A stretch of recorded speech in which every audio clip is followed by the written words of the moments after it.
Gives me a lot of pleasure to introduce our poet tonight. Been looking forward to Jim's reading. Jim Shugrue is the author of 3 chapbooks. His latest is Floating Verses, which has just been published by Bare Bones Books. Small Things Screaming, from 26 books, was a finalist for the Oregon Book Awards. And his 3rd chapbook is Ice Water, from Trask House Books. He's received a fellowship from the Oregon Arts Commission and an Open Voice Award. His work is widely published and anthologized. He co-edits with his wife Lisa Steinman the poetry magazine Hubbub. I've been talking with Jim, and it's a real delight to have him here reading at the Pond House. So would you join me in welcoming our poet tonight in the Milwaukie Poetry Series, our 5th season, Jim Shugrue. Jim?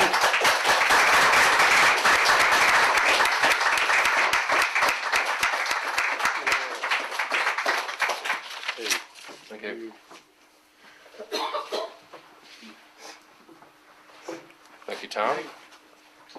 And I'd like to thank the Milwaukie Poetry Series and the City of Milwaukie for inviting me to read here, and to read in this room where I've heard so many good poetry readings in the past. It's a real pleasure to be up here on the other end of it for a change.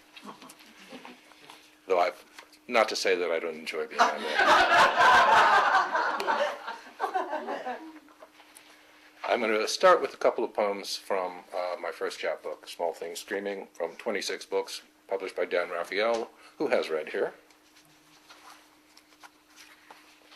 The first poem is called Home Thoughts.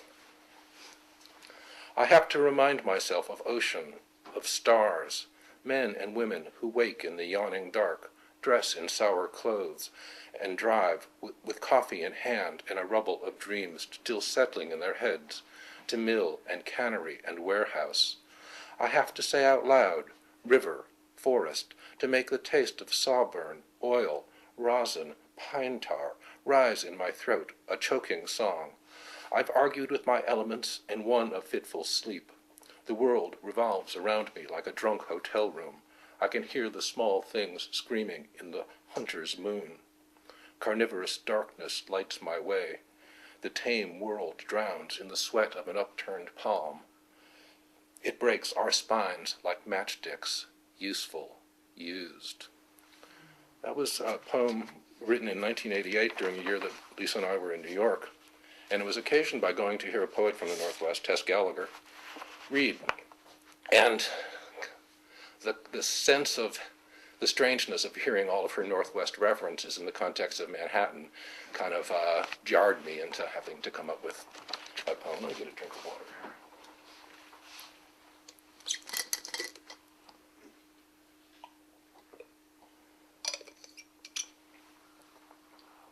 The next one is also a poem from that same year, 1988. And this is more of a Manhattan landscape. Winter dawn, FDR Drive. Hold, if you can, this moment, this lull in the headlong rush of things into their opposites. Search the glove compartment for the clues you've lost, to last night's dream, for the title to your life. Stuck in the bristling traffic, idiots leaning through their horns, calling other idiots by their pet names. Early light on the long lashes of the fire escapes. The river, dull with chemicals, stares back like a convict from between the bars of a reflected bridge. We've all got the same time, on our hands, on our wrists, and we're all getting later, late in the century, late on our payments, on the promises we keep making to ourselves. We ask the morning, what next? And night answers, shut up and get some sleep, while dreams we can't remember pile up against the doors and windows of our vacancies. Move this stuff out of the way a little bit.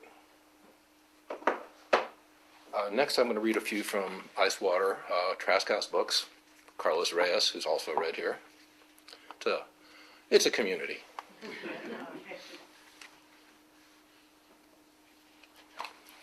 This first one is an elegy for Richard Hugo, a poet who has a big influence on a lot of generations of, or several generations of Northwest poets. His reputation seems to be a little bit in decline now, but I still find his work rewarding. Regrets and Laughter. Saturday night, the rain lets up.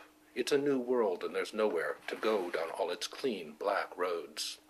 I sit in the front seat, engine running, lights on, searching the map for towns that sound like somewhere. Philida, Paradise, Fern, Prairie.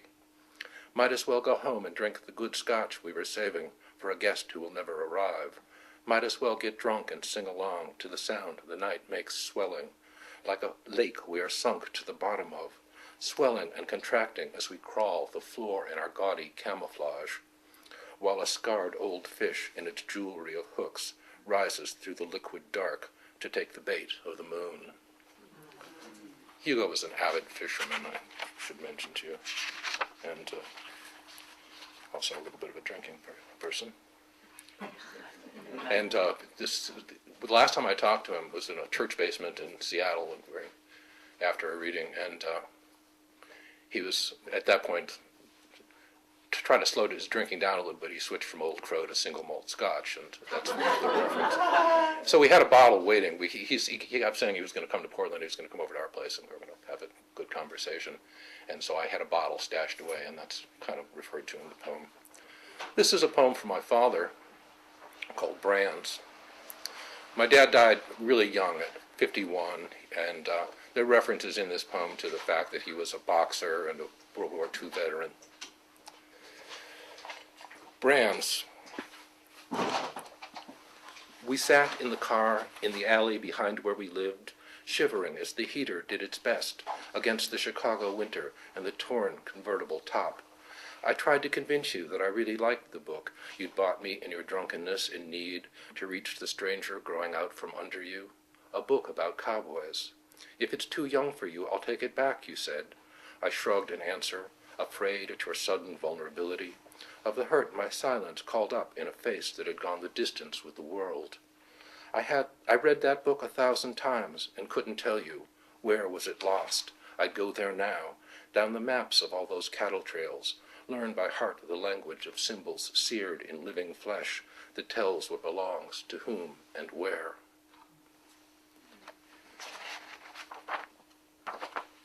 And this one is called Folklore. It's kind of bogus anthropology. I made it up, but it's, it's supposed to be about something. Folklore. In this country, when a girl is ready to be courted, she puts on a flat white hat and walks with her sisters and aunts to the central square of her village. Once there, she sits down, and her companions begin to walk counterclockwise around her. They are soon joined by all the women in the vicinity. They discuss in loud voices her qualities, how hard-working and thrifty she is, how strong and sensible. The men soon gather in small groups until enough arrive to circle the women entirely, a thin band around their thicker one, walking in the opposite direction. Every now and again, an eligible bachelor is thrust or thrusts himself into the inner female circle. Usually he is passed around, criticized, made fun of, then ejected. When one passes the test and is allowed through to the center, the crowd stops and stands in absolute silence while he kneels before the girl, who takes the flat white hat from her head and places it on his. He then stands and throws it high into the air. All the other men do likewise with their own hats, and the courtship begins.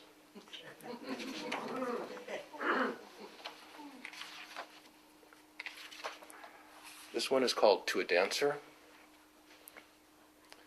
At 36, she still takes class, 2 hours some days and some days 4. I'll never be good, she tells me, though she dances locally several times a year, and once toured the region for 3 summers with a company, but that was almost 20 years ago. And now, I do it because it's what I do, and besides, it keeps me healthy. Though her talk is breaks and sprains, shin splints and muscles pulled, I believe her, an artist who sweats hard each day at an art that will never bring fame or money, only the knowledge of the instrument, its range and limitations, only the leap the muscled heart takes with the dancer on the stage, that only those who've tried and failed can know. Time moving to music is never wasted.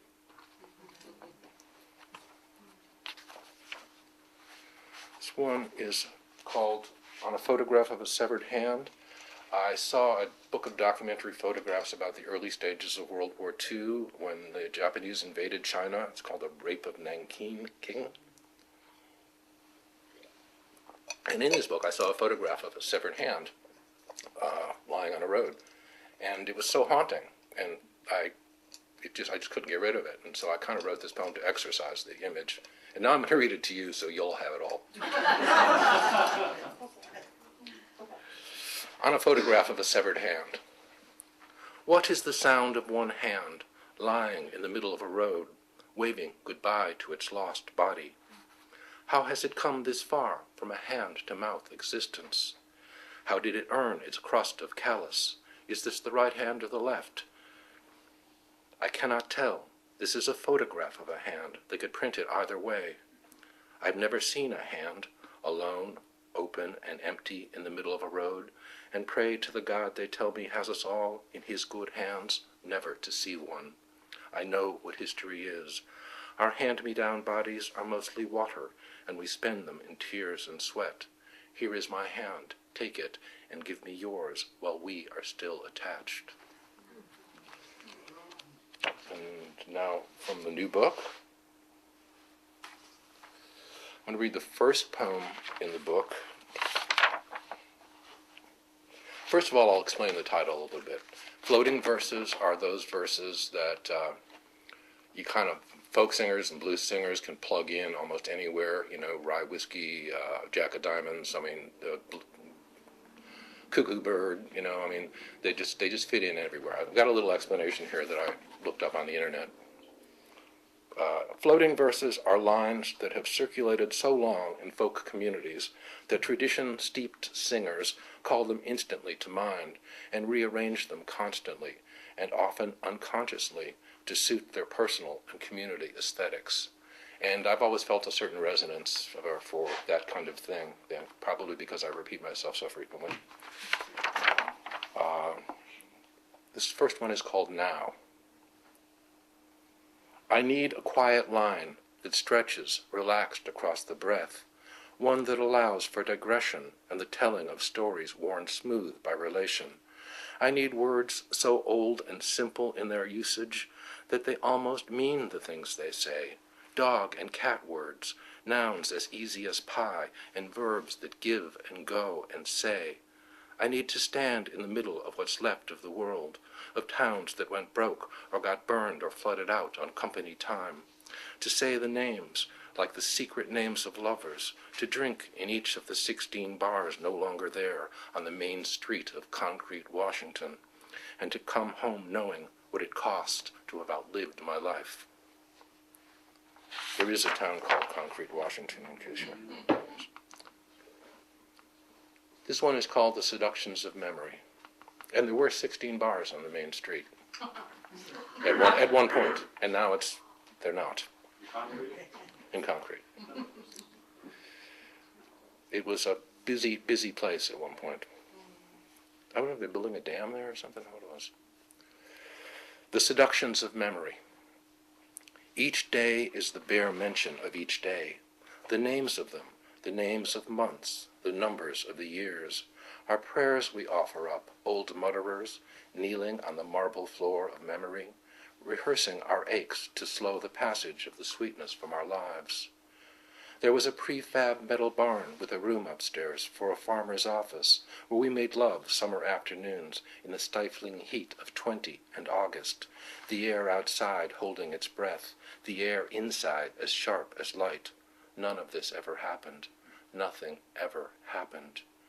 It was a song on the radio, driving through Iowa, a street of wooden houses, generic, lapsing into history, a girl in cut-off jeans, waiting a flooded intersection, the back seat full of unsold magazines. Another job I quit for no good reason, which was reason enough. Another day I thought I'd just drive, until the roads ran out and my life kicked in. But they just built more roads, and I kept driving. And now spring ambushes me with its weeks of rain, its sudden interruptions of leaf and flower, the insistence of it all. How do we explain ourselves to silence? Who is the bald, disheveled man who answers the door of your childhood home? Of what does he suspect you? Of what are you both guilty? Some fear the loss of memory. I worry it will find me here. Here's a subject with which we are all familiar, Oregon weather. And it was so nice and sunny the last few days, I thought this poem was, not going to go over at all. But we're back here.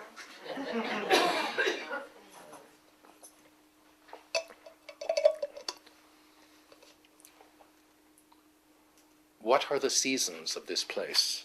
Warm rain, cold rain, and now and then a week of clear, hot weather of which we complain.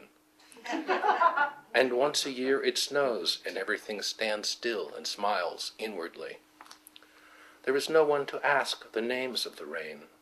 The final speaker of the final word has wrapped the hills around her shoulders and turned her back on us. We are left with plywood dreams, cedar shakes, and a roof of vague extinctions. It is May now, spring in all the English poets, but here the flowers have already gone by. The trilliums are drowned Ophelias. The peonies raise their periscopes and search for land. This is the understory of our lives. We try to learn the patience of the moss.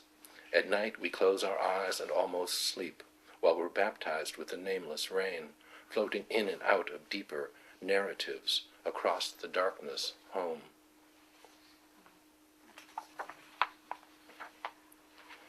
This one is called Economy.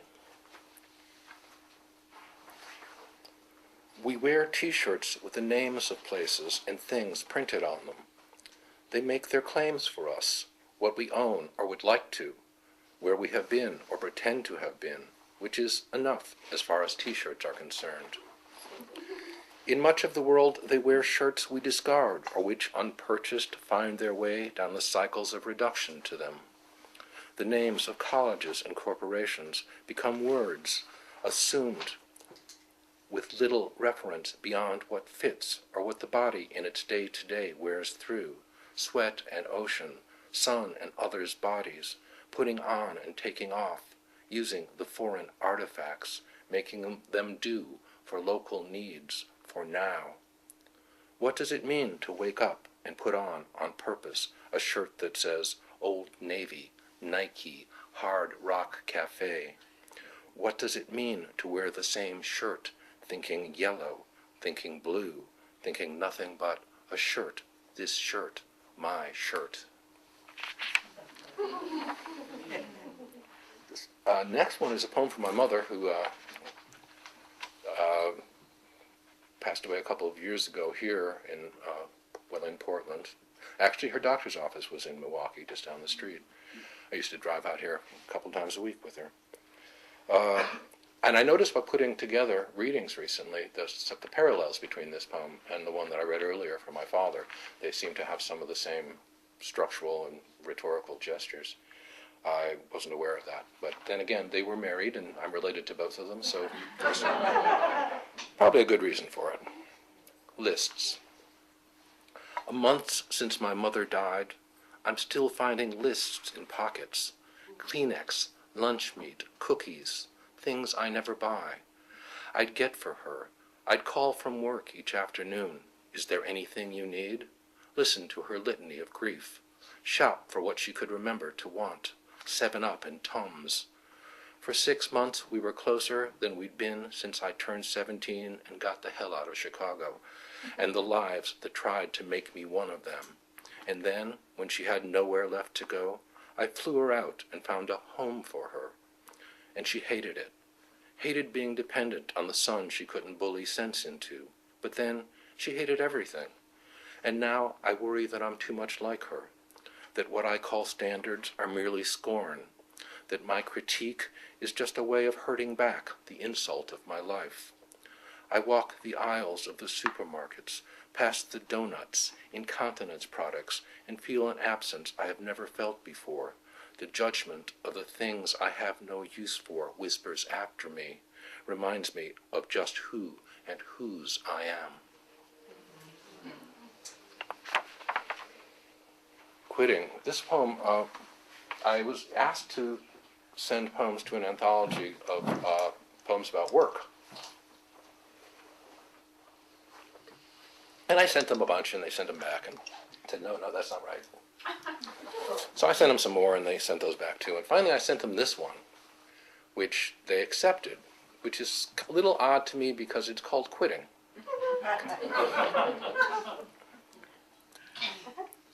There's something to be said for hard work, for the relentless months of it, dark mornings praying for the car to start, dark nights of backache and whiskey. There's also the morning after the day you get finally fed up, lying on the old couch on the back porch with your second cup of coffee, light on wet leaves, light through branches of winter trees. The full drops hang in their suspended moment. When a car on an icy road goes into a skid, it's like this after you lose control and just before you panic. The world like a partner teaching a new dance, and everything is clear and simple, and you and all the rest of it alive.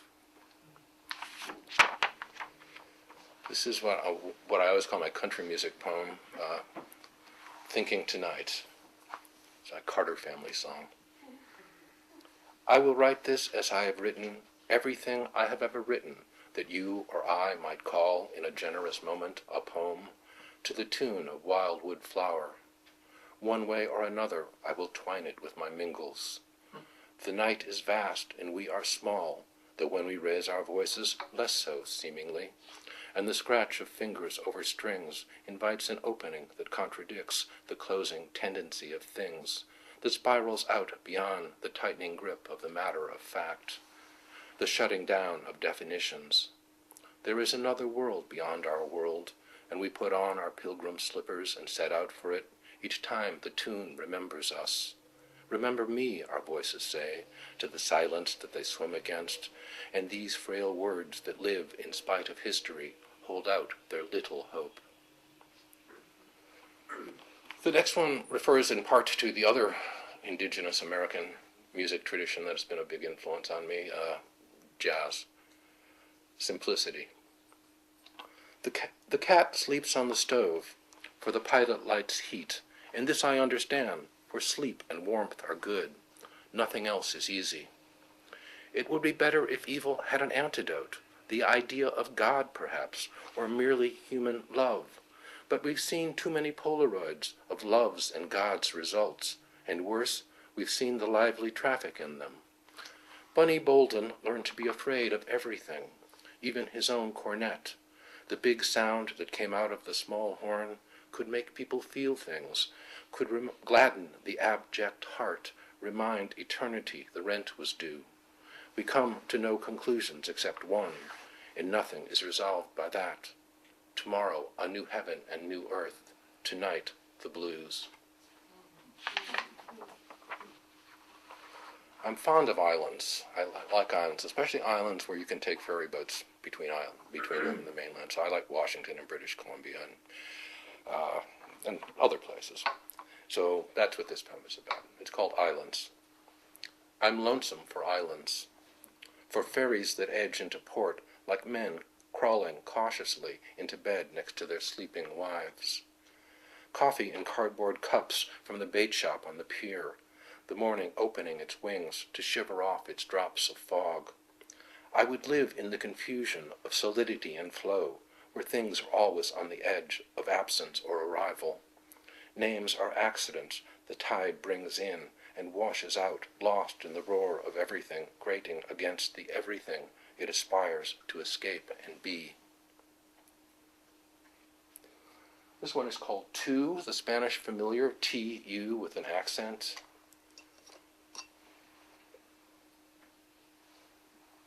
Thirsty work, this poetry. 2. We have no form of intimate address, as others do. though the Quakers try to consider everyone a friend. And maybe that's the answer, a formal informality that treats us all alike and dear.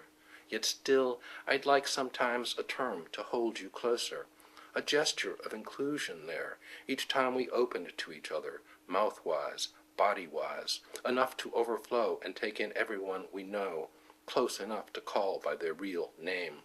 A way of saying you that lets us say not you as in hey you, or as in you must, you will, you should, but only you, dear you.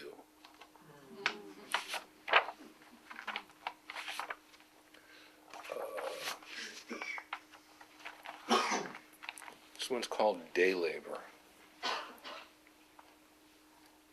Okay, I'm getting signals from my coach back here. At an age when friends desert you, going over to the dead, what is there to do? Sit in your house surrounded by old books while the senile republic reminds you there are worse things than death? Wood smoke drifts over the winter landscape, picnic tables covered in blue plastic tarps. Who knows what the neighbors are thinking? Who knows who's harmless, who armed to the teeth, plotting revenge?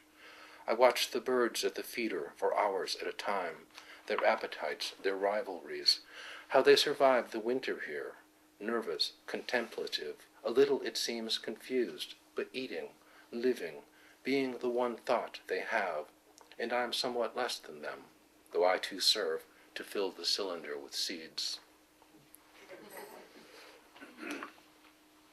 This next one is a little longer than the other ones I read. It's about 3 pages, and it's in sections, and I'll just pause briefly between the sections so I don't have to do little wavy things in the air. Flowers and insects. Standing in the doctor's office, a cartoon cliché in hospital gown and boxer shorts, waiting for results, he studies the prints on her wall, watercolors of flowers and insects in their mutual embrace, seducing and seduced. What's captured in these images? A moment's complication. What the X-rays, blood tests, close-ups catch is process framed, smiling for the camera. It's false, this stasis, and too true. Life never holds this still. The feeding never stops. The body and its parasites persist in their mutual devouring. His body, if not past desire, past being desired. The doctor, 20 years his junior in the armor of her profession, probes his indifferent flesh.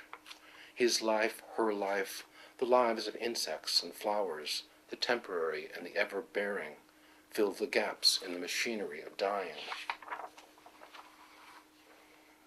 One world snaps shut to open into the next. The petals wait, the ornamental life, the almost nothing that is all they have between them, sweetness offered for a shot at immortality, or at least continuation.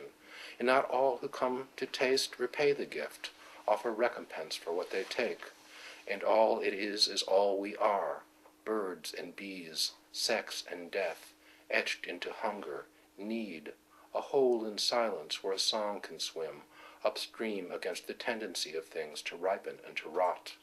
The mind that hovers on thin legs, flimsy wings, tasting the nectar that it needs to go on feeding, to carry life from one place to the next, involved, abstracted, shaped by need, by passions passing through. How hard it is to find heart's ease in this, the mutual and selfish want, the harm that comes of it, too much to bear and all the bearing that we have. We come to know our bodies through their pain in ways their pleasure never taught. We strain for meaning and find what is given, what is taken, how we live with those we hurt, how we forgive ourselves as best we can, which is none too well. And there is, if not stillness, then this almost life. Bees in the fennel, tufts of cottonwood drifting through the August light, oblivion on hold.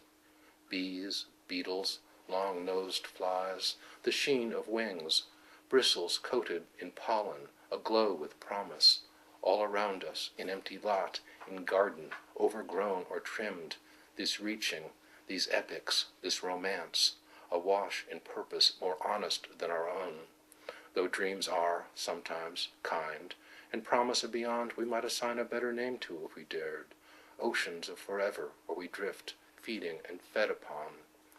We are reconciled, if at all, to this, eternity curled in the moment's palm, each necessary, unaccountable life that hovers in the balance, waiting for results. He leaves his car in the clinic lot and walks the not-quite suburban neighborhood behind the strip malls. The house is old, but kept up mostly. Hints of small towns, hints of industries brief flourishing, old city trees and tidy borders, everything empty in the American afternoon. He walks in the knowledge of his body, in the body of his knowledge, the only pedestrian on earth, the only survivor of his wreck. What does it mean to live forever, to walk with nowhere to go in a city named after another city somewhere else, in a body named after strangers, in a place he's never been, to feel the pavement underfoot, to breathe the breathless air? What he has been and will be are cancelled by all that he is now. Like a giraffe in a small city zoo, alive, ridiculous, alive.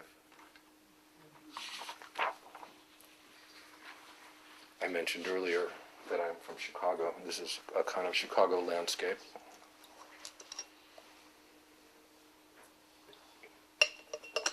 The winter I was 20.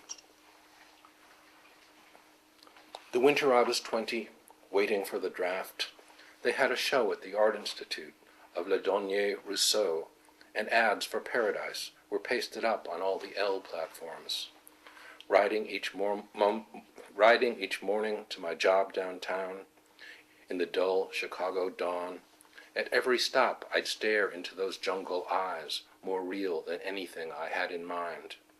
The steeples of the parish churches pierced the sagging belly of the sky. The windows of apartment buildings offered their crowded lives. I watched the posters fade and peel, for however long it took the city to take back that wildness and make it fit into its economy of loss. But I was there that while, and something in me still remembers, something in me found an answer in the violence of that peace.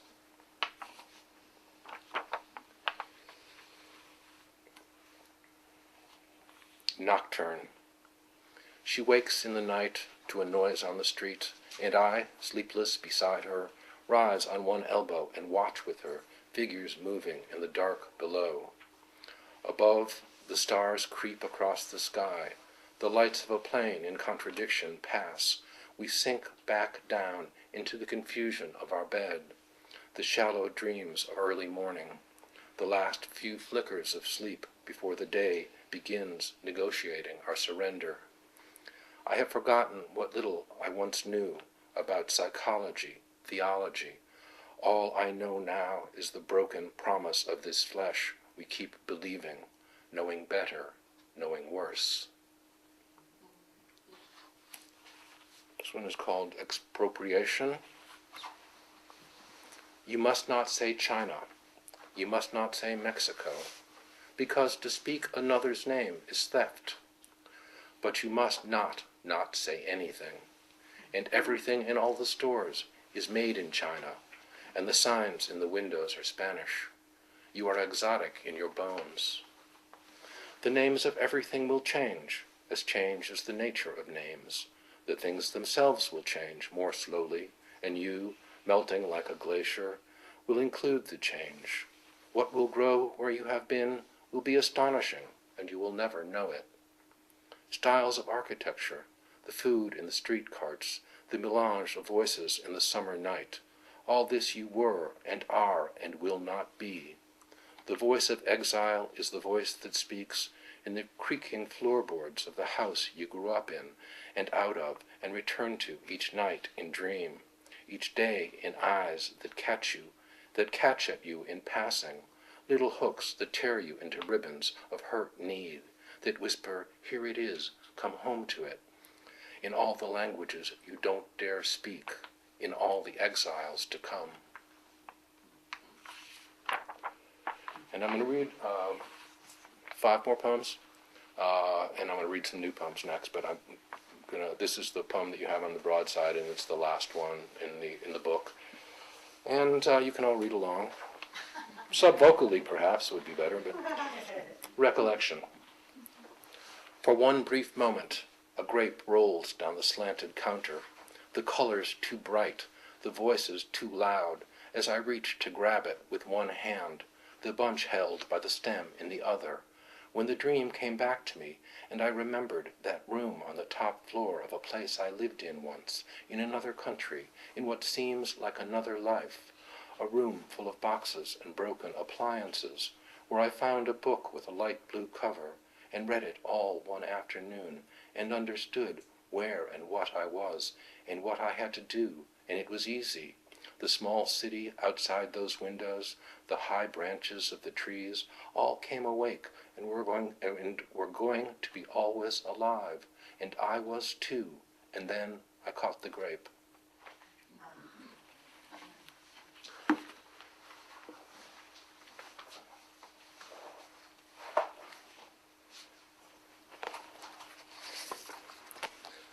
And 4 new poems from since the book. I'm trying them out on you. It's the first time I've read any of them in public, so you can give me thumbs up, thumbs down, whatever. Begin. Begin to unlock the doors one by one. Release from each the monster it conceals. You may tame them, or kill them, or they may devour you. No matter, you have to let them out, or you become the hell they're sentenced to. Next one is called Oceanside. You all know where that is. When we came to this coast, it was as strange as we were. The people few and weathered, minds and bodies given to the winds. We tasted ourselves in the ocean's salt. It was the first true birth we knew. We drew our first true breath. Years now, decades have washed over us, so much so changed, and still we taste that salt at times, early mornings when the clouds are all the home we have, the rare, clear night when all the stars connect and form the shapes of gods, of which we know the names, but not a prayer they'd answer to. This one is called Rain Tea. People make sun tea. Well, here we are. The place where we live is a compromise of clouds, breathing with the breathing trees. Whatever falls, falls through us as we rise, with everything that rises every day. Elsewhere, things live in their outlines. Here, where beginnings are confused with ends, the mud we make our meanings of makes us, the muddy creatures that we are, leaving our leaf and fingerprints on everything. We receive in return the blessing of each stain. It is almost as though we live in an embrace. We live at least in the attempted one. For all our fears and their contagions, we are, because we are involved, absolved. As old and young as the growth of any weed, our bones take root if we stand long enough. The sound of rain informs our dreams. We're like the creeks and rivers that can't contain themselves when mountains melt and sky sinks slowly down, tired of all that blue, that brightness, to lie with them among the roots of ferns and all that grows where only darkness shines.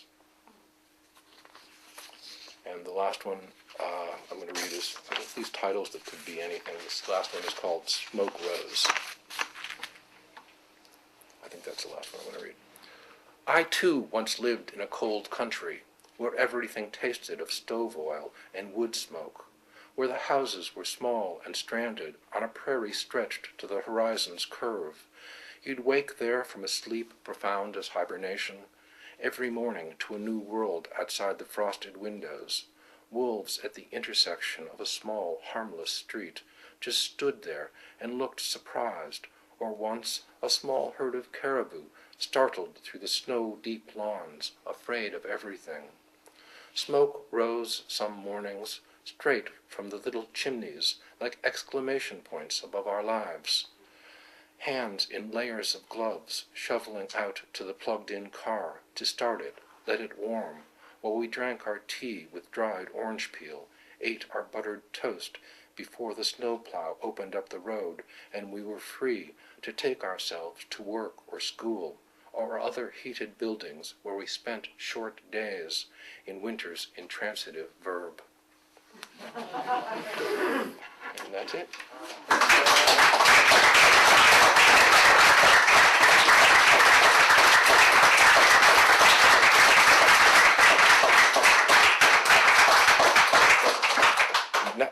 Now I read a thing here. So speakers, place your water cups and stuff in slots below, not on mantelpiece. Sorry. So, any questions? Thumbs up, Jim Shugrue. Yes. Thank you. So, yes, sir. Well, when do you write? I anticipated that problem, Tom, that question. It's kind of changing. Like most of us, I've worked most of my life and had to get up earlier than I had to go to, get up early to write in the morning, so I'd have some time to write and read before I went to work. And I kind of always thought that period of the dawn was the best period of writing for me. But it seems like now I like to get up and put pen to paper first thing in the morning in that kind of transitory period between sleep and waking, and just fill up some pages and then revise later. But I've been finding also that I can do actual working at the computer stuff in the afternoon or any time of day now that I'm no longer employed. So you work both pen and paper and the computer? I start with a pen and paper, and then I do data entry, once a month. I try to stay about 6 months behind in terms of the stuff that I work on, so that it's still fresh. Obviously, that it's not still fresh, because usually when you write something, you think it's so great, and then you got to look at it with a colder eye and some distance to see it more objectively and to shape it effectively. You try to do something every day? I do. I don't always succeed, but I do try to do something every day. Yes, sir. In your recollection, what was the title of the book with the light blue cover? It was The Lost Pilot by James Tate. His first book. Was that was the Yale Younger? Yale Younger Poets thing. I think his best book. When did you start writing poetry? I've kind of always written. I've always made up new lyrics to the songs on the radio, that kind of thing. When we drive around in the car, my dad would occasionally recite things from plays that he wasn't in high school and stuff. Mark Antony's soliloquy from Julius Caesar and stuff like that. So, and he knew a tremendous number of sentimental Irish lachrymose tunes. My mother being a Hogan, my father, my Shugrue is actually an Irish name. It doesn't sound like it, but it is. Anything else? Where was your mother from? Well, my mother was from Iowa, from Decorah, Iowa. But I mean, originally. That's where she was from. She was Irish American. I don't know where her family came from. There are Hogans all over the south of Ireland. Shugrue is a Kerry name, but I don't know where exactly her family was from.